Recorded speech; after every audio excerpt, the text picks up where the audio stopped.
Howdy folks, we're going to make some venison jerky today. Put it on our smoker. We're going to smoke it for about 2 hours to 3 hours. Been marinating for about a day.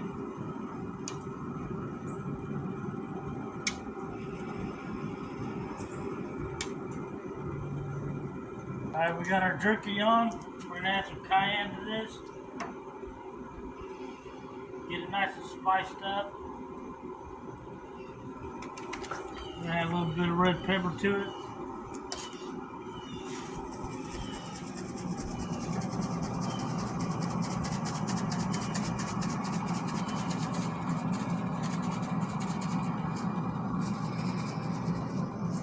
Missing most of it. Some of it's on there. Alright, our jerky's been cooking for a while. We're going to flip these over. They're starting to get firm.